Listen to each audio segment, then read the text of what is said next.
Friends, I am Shaista Khan. जैसा कि हमने अपने प्रीवियस वीडियो में डिस्टेंस एंड डिस्प्लेसमेंट के बारे में पढ़ा था, तो डिस्टेंस क्या होता है? Total movement of an object without any regards of direction. ऐसा मूवमेंट किसी भी ऑब्जेक्ट का जिसमें डायरेक्शन की ज़रूरत नहीं होती है, उसे हम बोलेंगे डिस्टेंस। डिस्टेंस जो है, अगर डायरेक्शन की ज़रूरत नहीं है तो वो डिस्टेंस क्या होगा? स्केलर क्वांटिटी होगा। क्या होगा? स्केलर क्वांटिटी होगा। और वो जो है वो पाथ डिपेंडेंट होगा। क्या होगा? Path dependent. और जो उसका मैग्नीट्यूड है वो पॉजिटिव होगा, वो ज़ीरो नहीं होगा। उसका एसआई यूनिट मीटर होगा। ठीक है। वैसे ही डिस्प्लेसमेंट क्या होगा? Shortest distance between the initial and the final position is called displacement with regard to direction. ठीक है। जो इनिशियल और फाइनल पोजीशन के बीच का जो शॉर्टेस्ट डिस्टेंस होगा वही उस किसी भी ऑब्जेक्ट का क्या होगा? डिस्प्लेसमेंट होगा। ठीक है। विथ रिगार्ड्स टू डायरेक्शन, इसका मतलब है कि इसमें डायरेक्शन की ज़रूरत होगी, और अगर डायरेक्शन की ज़रूरत होगी तो ये कैसी क्वांटिटी होगा? वेक्टर क्वांटिटी होगा। और ये पाथ इंडिपेंडेंट होता है। इसका जो मैग्नीट्यूड होता है वो पॉजिटिव, नेगेटिव और ज़ीरो भी हो सकता है। और इसका भी जो एसआई यूनिट होता है वो मीटर होता है। ठीक है। अगर एग्ज़ाम में डिस्टेंस एंड डिस्प्लेसमेंट का डिफरेंस आए तो आप ये सारे पॉइंट्स उसमें लिख सकते हैं। ओके, चलिए लेट्स गो। आज का जो टॉपिक है हमारा है वो है स्पीड। क्या है? Speed. The distance traveled by a body in per unit time. Speed क्या है? कोई भी बॉडी पर यूनिट टाइम में कितना डिस्टेंस ट्रेवल करती है वो इसके स्पीड को बताता है। ठीक है। किसी भी ऑब्जेक्ट या किसी भी व्हीकल की स्पीड कैसे पता चलती है? कि उसने पर यूनिट टाइम में कितना डिस्टेंस ट्रैवल किया है। ठीक है। ठीक। इसमें हमें किसके डायरेक्शन की ज़रूरत नहीं होती है। ये speed is a scalar quantity और ये सिर्फ मैग्नीट्यूड पे डिपेंड करता है। अब इसमें डायरेक्शन की ज़रूरत क्यों नहीं होती ये हम आगे अभी देखते हैं। ठीक। It is always positive. ठीक है। It is always positive. और जो स्पीड का फॉर्मूला होता है वो होता है डिस्टेंस अपॉन टाइम। डिस्टेंस क्या है? डिस्टेंस है स्केलर क्वांटिटी। क्या है? Scalar quantity. और टाइम क्या है? वो भी स्केलर क्वांटिटी हुआ। तो ये पूरा क्या हो जाएगा? ये पूरा स्पीड कौन सी क्वांटिटी हो जाएगी? स्केलर क्वांटिटी हो जाएगी। ठीक है। क्योंकि डिस्टेंस और टाइम दोनों ही स्केलर क्वांटिटी है, इसलिए स्पीड भी क्या हो जाएगी? स्केलर क्वांटिटी हो जाएगी। और इसका जो फॉर्मूला है उसको ऐसे भी डिनोट करते हैं, v = d/t। ठीक है। जैसा कि हमने बोला था डिस्टेंस जो होता है वो पॉजिटिव होता है, तो इसीलिए मैंने यहाँ पे बोला इट इज ऑलवेज पॉजिटिव। ठीक। क्योंकि ये स्केलर क्वांटिटी है इसलिए इसमें सिर्फ क्या चाहिए? हमें मैग्नीट्यूड चाहिए। ठीक है। अब इसका एसआई यूनिट क्या होगा? ठीक। डिस्टेंस का एसआई यूनिट होता है मीटर और टाइम का एसआई यूनिट होता है सेकेंड। ठीक है। तो मीटर पर सेकेंड इक्वल टू हम इसको मीटर एस और ऊपर -1 भी लिख सकते हैं इनवर्स में। ठीक है। ये समझ में आ गया? एक बार मैं फिर से बता दे रही हूं। The distance travelled by a body per unit time. जितना भी डिस्टेंस एक बॉडी जो है वो पर यूनिट टाइम में ट्रेवल करती है उसे हम उस बॉडी की स्पीड बोलते हैं। स्पीड क्या डिनोट करती है? किसी बॉडी का डिनोट करती है कि वो कितना फास्ट है या कितना स्लो है। ठीक है। स्पीड किसी भी बॉडी का, किसी भी व्हीकल का स्पीड क्या डिनोट करती है? कि वो कितनी तेज से या कितना धीमे वो चल रहा है। ठीक है। इसको एग्जांपल के थ्रू हम देखते हैं। एक ऑब्जेक्ट है ए। ठीक है। जो कितना 550 मीटर चला और कितने सेकंड में? 5 सेकंड में। ठीक है। 5 सेकंड में। तो स्पीड क्या होगी इस ऑब्जेक्ट की? डिस्टेंस क्या है 5, 50 और सेकेंड क्या है 5। इसको हम जब सॉल्व करेंगे तो ये आ जाएगा 10 मीटर पर सेकेंड। ठीक है, ये हो गया। अब कोई ऑब्जेक्ट है बी, ठीक, उसका क्या है, वो भी 50 मीटर चला, ठीक है, और उसने कितना टाइम लिया, 2 सेकेंड का टाइम लिया। कितना टाइम लिया, 2 सेकेंड का टाइम लिया। तो स्पीड अगर हम इसकी निकालेंगे तो ये क्या हो जाएगा 50/2, 25 मीटर पर सेकेंड। ठीक है, क्या बोला 25 मीटर पर सेकेंड। इसका मतलब क्या है कि ये जो ऑब्जेक्ट ए है वो 1 सेकेंड में, ठीक है, 1 सेकेंड कितना चल रहा है 10 मीटर चल रहा है।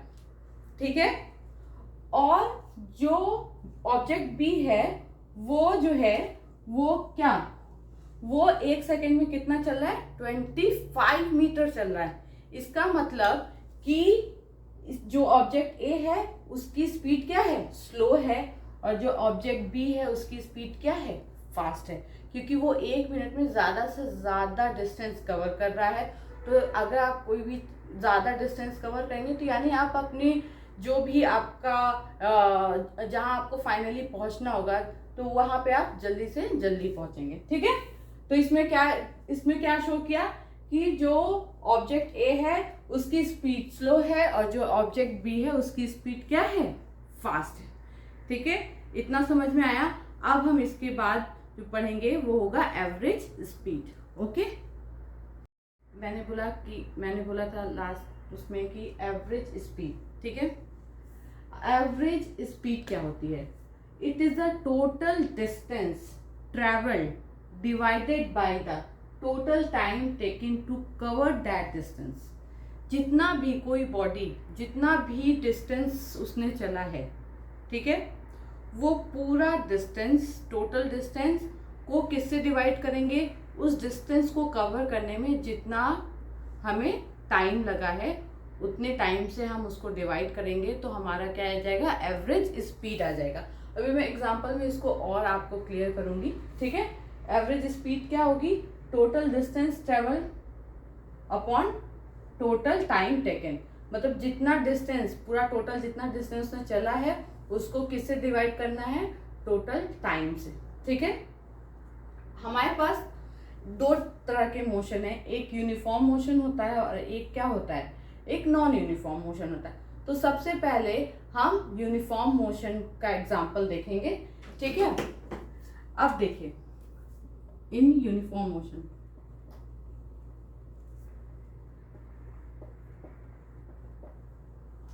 एक यूनिफॉर्म मोशन में कोई भी ऑब्जेक्ट है जो चल रहा है ए पॉइंट से, वो चला 10 मीटर, ठीक है, बी पॉइंट पे पहुंचा। तो यूनिफॉर्म मोशन में क्या होता है कि जो equal distance in equal time of interval, ठीक है, इसने चला क्या 2 सेकेंड, ठीक है, फिर बी से वो पहुंचा सी पे, ये भी कितना चला 10 मीटर और टाइम कितना लिया 2 सेकेंड। सी से चला डी पे, डी में कितना चला 10 मीटर इन 2 सेकेंड। ठीक है, हो गया। अब हम इतना ही लेते हैं।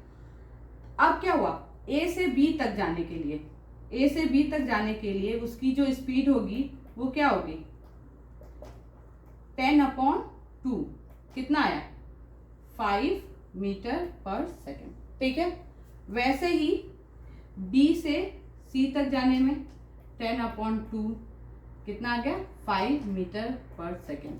वैसे अगर सी से डी भी निकालेंगे तभी वो कितना आएगा 10/2 और वो आ जाएगा 5 मीटर पर सेकेंड। तो आप ये देख रहे होंगे कि यूनिफॉर्म मोशन में थ्रू आउट द जर्नी जो उसकी स्पीड है वो कितनी है 5 मीटर पर सेकेंड, 5 मीटर पर सेकेंड, 5 मीटर पर सेकेंड। ठीक है, उसकी थ्रू आउट द जो वो है जर्नी में उसकी स्पीड क्या है 5 मीटर पर सेकेंड है। ठीक, अगर हम इसका जो एवरेज स्पीड है वो उसकी एवरेज स्पीड क्या होगी कांस्टेंट होगी। क्या होगी? थ्रू आउट द जर्नी उसकी एवरेज स्पीड क्या होगी? कांस्टेंट होगी। उसके किसी एक फ्रैक्शन का जो भी स्पीड होगा वही उसकी थ्रू आउट द जर्नी उसकी स्पीड होगी। क्योंकि आप देख रहे हैं कि उसकी स्पीड 5 मीटर पर सेकेंड, 5 मीटर पर सेकेंड, 5 मीटर पर सेकेंड पूरा थ्रू आउट द जर्नी है। तो यानी वो 5 मीटर पर सेकेंड के ही स्पीड से पूरी जर्नी वो क्या कर रहा है? अपनी कवर कर रहा है। 5 मीटर पर सेकेंड, इसका मतलब है कि वो 1 सेकेंड में 5 मीटर डिस्टेंस जो है वो कवर कर रहा है। ठीक, अब हम देखेंगे एक non uniform.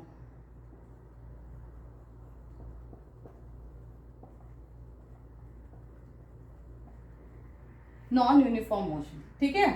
Non uniform motion में ए पॉइंट से कोई भी ऑब्जेक्ट चला। नॉन यूनिफॉर्म मोशन क्या होता है? जिसमें या तो इक्वल डिस्टेंस वो ट्रैवल करेगा अनइक्वल टाइम ऑफ इंटरवल, या unequal distance in equal time of interval. ठीक है, तो हम यहाँ पे ले रहे हैं equal distance in unequal time of interval में। ठीक है, ए से बी जा रहा है, हम यही ले लेते हैं 10 मीटर। ठीक है, कितने? 10 सेकेंड में चला गया। ठीक है, फिर बी से सी गया 10 मीटर। ठीक, और 10 मीटर ये कितने उसमें गया? 2 सेकेंड मान लीजिए, 2 सेकेंड में। ठीक है, फिर डी पे गया कितना? 10 मीटर, और ये आप मान लीजिए 5 सेकेंड। ठीक है, हो गया। चला ये, अब इसकी एवरेज स्पीड अगर आप निकालेंगे, पहले तो ये स्पीड हम निकालते हैं ए से बी। ए से बी निकालेंगे 10/10 कितना हो जाएगा? 1 मीटर पर सेकेंड। फिर बी से सी निकालेंगे तो कितना हुआ? 10/2, ये कितना हो गया?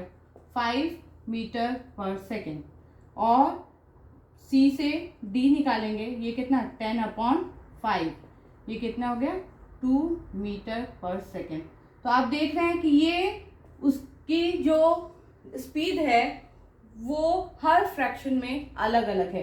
ए से बी में उसकी स्पीड है 1 मीटर पर सेकेंड, बी से सी में उसकी स्पीड है 5 मीटर पर सेकेंड, और सी से डी जाने में उसकी स्पीड कितनी हो जा रही है? 2 मीटर पर सेकेंड हो जा रही है। अब इस जगह पे हमें क्या करना पड़ेगा? एवरेज स्पीड निकालनी पड़ेगी, क्योंकि इसकी स्पीड क्या हो रही है? कहीं ज़्यादा हो रही है, कहीं कम हो रही है। तो हमें बताना है कि थ्रू आउट जर्नी इसकी एवरेज स्पीड क्या रही।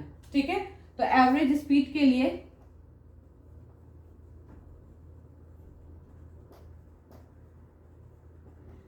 क्या बोला है?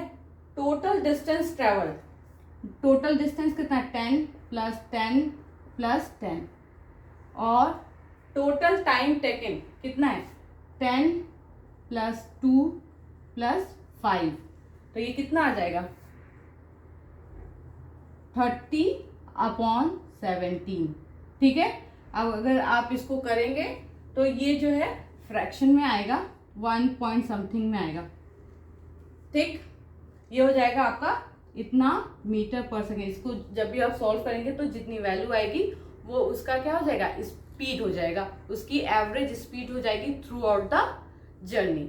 ठीक है, यूनिफॉर्म मोशन में एवरेज स्पीड जो है वो कांस्टेंट होती है, लेकिन नॉन यूनिफॉर्म मोशन में एवरेज स्पीड जो है वो कहीं ज़्यादा, कहीं उसकी स्पीड कहीं ज़्यादा कहीं कम होती रहती है। तो उसकी जो एवरेज स्पीड हम पूरे थ्रू आउट द जर्नी निकालते हैं, तो जितना डिस्टेंस ट्रैवल किया होता है, टोटल डिस्टेंस, और उस अपॉन टोटल टाइम टेकन, उस डिस्टेंस को ट्रैवल करने में जितना उसने टाइम लिया वो कर देंगे, और उसको सॉल्व कर देंगे, उसकी एवरेज स्पीड आ जाएगी।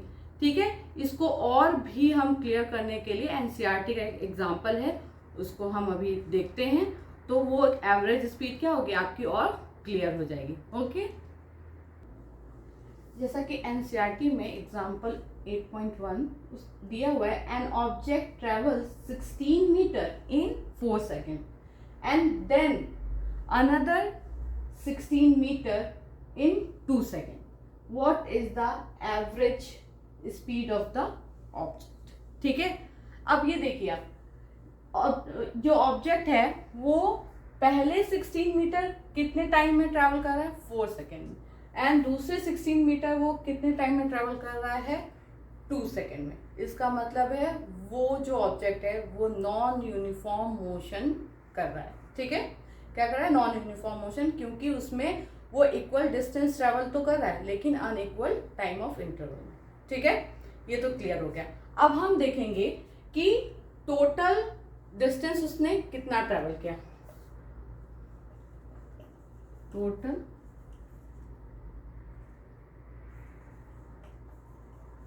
Distance travelled by the object, तो उसने कितना किया, 16 मीटर और प्लस क्या क्या 16 मीटर, तो कितना कर लिया, 32 मीटर। ठीक है, उसके बाद अब हमको क्या देखना है कि टोटल टाइम कितना लगा। ठीक है, टोटल टाइम टेकन। ओके, तो कितना लगा, फर्स्ट 16 मीटर उसने कितने टाइम में कवर किया, 4 सेकेंड में, और जो अंदर 16 मीटर है वो कितने टाइम में ट्रैवल किया उसने, 2 सेकेंड में। 4 सेकेंड प्लस 2 सेकेंड कितना हो गया, 6 सेकेंड। ठीक है, अब हमारे पास क्या है, टोटल डिस्टेंस आ गया है और टोटल टाइम आ गया है, और हमको क्या बोला, एवरेज स्पीड निकालने के लिए। तो एवरेज स्पीड क्या होगी, एवरेज स्पीड का क्या फॉर्मूला था, टोटल डिस्टेंस, ठीक है, ठीक, और टोटल टाइम। ठीक, टोटल डिस्टेंस कितना हुआ, 32, और टोटल टाइम कितना हुआ, 6। इसको आप जब सॉल्व करेंगे तो ये 6 5 जा 30, 20 आएगा, 2 आएगा, यहाँ पे पॉइंट लगाएंगे, 20 हो जाएगा। सो 6 3 जा 13, 18 सॉरी 6 3 जा 18। ठीक, वाह, आ गया हमारा एवरेज स्पीड। लेकिन ये वैलिड नहीं है, ये अभी जो है इसका मैग्नीट्यूड वो वैलिड नहीं है। क्यों नहीं है, क्योंकि हमने इसके आगे क्या नहीं लगाया, यूनिट नहीं लगाया। जब तक हम किसी भी मैग्नीट्यूड के आगे यूनिट नहीं लगाएंगे वो यूजलेस होगा, वो पता ही नहीं चलेगा हमने स्पीड निकाला है कि वो डिस्टेंस है कि डिस्प्लेसमेंट है। ठीक है, ये क्लियर हो गया। फिर मैं फिर से एक बार आपको रिपीट कर दूं, उसने बोला an object travel 16 metre in 4 second and दूसरा 16 मीटर उसने कितना 2 सेकेंड में ट्रेवल किया। ठीक है, तो टोटल डिस्टेंस उसने कितना कवर किया, 16 मीटर प्लस 16 मीटर। अगर मान लीजिए इसके आगे और भी होता, और भी 16 मीटर होता, वो होता आपका 10 सेकेंड में, ठीक है, तो कोई टेंशन नहीं। जब भी आप टोटल डिस्टेंस निकालेंगे उसमें आगे उतना प्लस करते जाएंगे। अगर इसमें और एक 16 होता तो प्लस 16, और यहाँ पे उसको टोटल जो डिस्टेंस होता वो, और टोटल टाइम टेकन जैसे ये 4 सेकेंड प्लस 2 सेकेंड, और भी अगर होता तो उसको हम प्लस कर देते और यहाँ पे हमारा टोटल टाइम आ जाता, और हम इस फॉर्मूले में रख देते और हम इसको सॉल्व करके। ओके, ये आज हमने पढ़ा स्पीड, एवरेज स्पीड, और एक एनसीईआरटी का एग्जांपल हमने देखा है। ठीक है, अगर आपको इन स्पीड, एवरेज स्पीड और एग्जांपल में कुछ भी डाउट होगा तो प्लीज़ हमें कमेंट सेक्शन में लिखिएगा। हम ट्राई करेंगे कि हम आपके उस डाउट को क्लियर कर पाएँ। Thank you.